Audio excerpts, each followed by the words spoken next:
Finalmente, el presidente Luis Arce no va a asistir a la Cumbre de las Américas porque en Bolivia se considera que el hecho de que Joe Biden no haya invitado a Nicaragua, a Venezuela y a Cuba implica una restricción de los estados a asistir a un evento que se dice Cumbre de las Américas. ¿Cuál fue la decisión final? Porque usted asiste en representación de Bolivia y también el canciller Rogelio Maita. Bien, la tradición de las cumbres de las Américas había sido una tradición de inclusión, por lo menos en las últimas dos cumbres. La séptima cumbre que se llevó adelante en Lima el año 2015 contó con la participación de los 35 países. La cumbre de Panamá también contó con la presencia de los 35 países, tuvieron 34 presidentes y un vicepresidente, no asistió el presidente Trump, asistió en su representación el vicepresidente Pence. Entonces se ha formado una tradición reciente de participación y de inclusión. Lamentablemente, el gobierno de los Estados Unidos, el gobierno del presidente Biden, rompiendo esa tradición cercana de participación igualitaria de todos los países, y en un acto cuestionable, obviamente, en un acto de calificación unilateral de qué país es democrático y qué país no es democrático, ha decidido excluir a tres países y a tres gobiernos legítimos, al gobierno de Cuba, al gobierno de Venezuela y al gobierno de Nicaragua.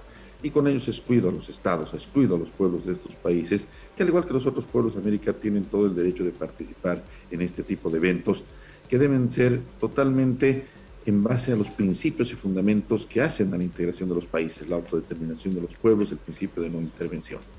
Esta situación ha generado la reacción airada de varios gobernantes, entre los que obviamente justificadamente está nuestro presidente, el presidente Luis Alberto Arce Catacora, quien juntamente con el presidente Andrés Manuel López Obrador, el presidente Yamatei de Guatemala, la presidenta Xiomara Castro de Honduras y otros mandatarios, primeros ministros y presidentes de países caribeños han decidido no asistir a esta cumbre en señal de protesta por esta situación.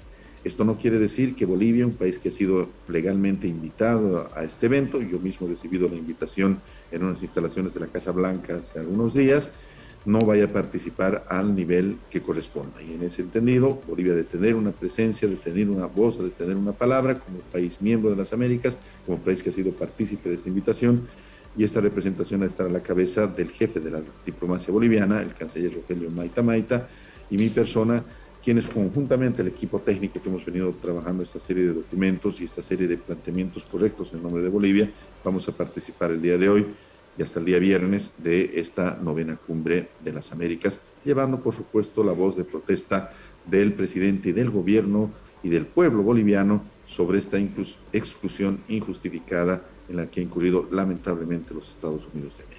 ¿Qué importancia puede tener para la cumbre y para Estados Unidos que el presidente Luis Arce no asista, o como también el presidente Andrés Manuel López Obrador? Bueno, como decía hace un momento, las cumbres de las Américas, por lo menos la séptima cumbre y la octava cumbre en Lima y en Panamá, han tenido una característica muy inclusiva. La participación de todos los líderes le había dado un toque especial, se habían aprobado documentos importantes. Y esta situación no creo que pase ahora porque obviamente hay varios presidentes que han sido excluidos por la organización y en señal de rechazo de esto hay varios presidentes que no asisten otras autoridades en su representación. Por lo tanto, se prevé que por lo menos el alcance que han tenido las anteriores cumbres no se repita en esta cumbre, lo cual es una situación lamentable porque obviamente el mundo está saliendo de la pesadilla de la pandemia de la COVID-19. Hay grandes retos en el ámbito económico, hay grandes retos en otros ámbitos diríamos, la resiliencia a la que tienen que pasar los pueblos americanos después de lo que hemos vivido estos últimos 2 años, fruto, reitero, de la pandemia, y hubiera sido importante que tengamos una gran participación. Yo quiero hacer notar de que han habido invitaciones para el presidente Arce, la Universidad de California, quería contarlo en un panel económico muy importante, habían otras iniciativas, pero bueno, lamentablemente sí, los organizadores no han contemplado todos en situaciones de crisis humanitaria, mantienen bloqueos y mantienen políticas que afectan al desarrollo normal de otros pueblos, no se respeta el principio de no intervención, de respeto a la determinación de los pueblos. Los gobiernos progresistas, los gobiernos revolucionarios, los gobiernos que están al lado de su pueblo, como el gobierno del presidente Arce, el gobierno del presidente López Obrador, el gobierno de Honduras, de Guatemala, de los países caribeños, no tenemos otra alternativa que demostrar nuestro rechazo a esta exclusión, esta segregación con la no presencia presidencial de varios mandatarios, lo que obviamente ha de generar obviamente un alcance más restringido de esta novena cumbre de las Américas. Ahora, ¿qué trascendencia va a tener la cumbre de las Américas? ¿Qué decisiones importantes en el multilateralismo se van a tomar? Bueno, se han planteado varios documentos. Se ha planteado un documento primero sobre la resiliencia y la salud. Yo creo que es el tema más importante que ha de ser abordado. Realmente el mundo ha vivido una pesadilla, la pesadilla del COVID-19, y es importante que los pueblos de América tengan una posición común y concreta al respecto y respondan sobre este tema. Hay otros trabajos importantes sobre lo que nosotros llamamos la madre tierra, nuestra madre tierra, ellos le llaman el futuro verde. Hay un documento también sobre integración digital, muy importante. Y bueno, hay el documento más central, que es el documento sobre gobernabilidad democrática, un documento que pretendía afianzar en su inicio mucho más afanes intervencionistas. Ahí se planteaba una serie de situaciones que hemos ido rechazando juntamente con México, con Argentina, y que al final han terminado rechazando todos los países.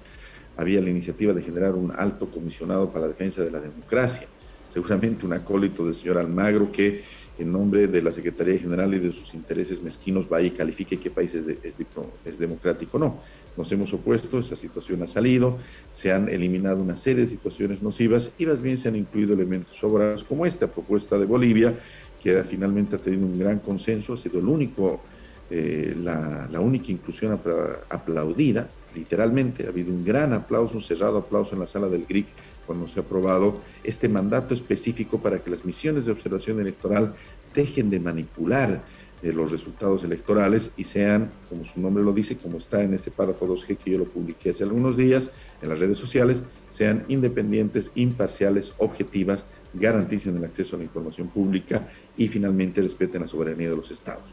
Estos documentos, que son importantes en un momento y en una coyuntura necesaria, han de tener también un alcance limitado, porque no van a estar todos los mandatarios. Sin embargo, las reflexiones en ellos contenidos esperemos que ayuden a que los países del continente americano salgan de mejor manera, salgan de la manera más rápida de la pandemia, de las crisis económicas que ha generado la COVID-19, y bueno, tengamos un futuro más alentador para nuestros pueblos, para los ciudadanos, para la gente que en última razón son la razón de la existencia de los estados y la razón de la existencia de estos eventos internacionales de la propia Organización de los Estados Americanos. Al menos en teoría eso debería ser así. Señor embajador, para que las personas que nos están escuchando a nivel nacional, ¿podría comentarnos un poquito cómo va a ser el programa de estos 2 días de esta cumbre que empieza el día de hoy? Claro que sí. El día de hoy tenemos una reunión de cancilleres hoy en la mañana, aquí en la ciudad de Los Ángeles. Son las 6:15 de la mañana. Estamos 3 horas antes, 3 usos horarios antes de la hora boliviana. Hoy en la mañana va a haber una importante reunión de cancilleres. Está llegando el canciller Maita para este evento. Al mediodía, y a partir del mediodía es un acto solemne de inauguración.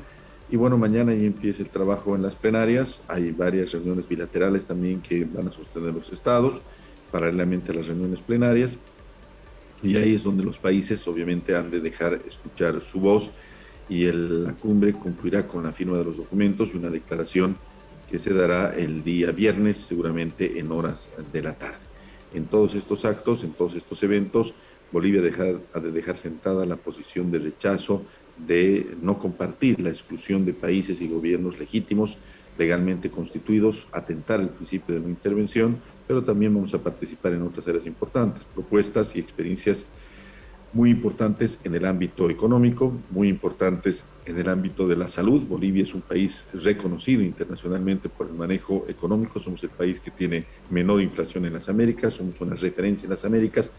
La conducción económica de una persona como es Luis Arce Catacora, un gran experto reconocido internacionalmente en materia económica, el autor de la gran transformación de la economía de nuestro país, es un ejemplo a seguir para otros países.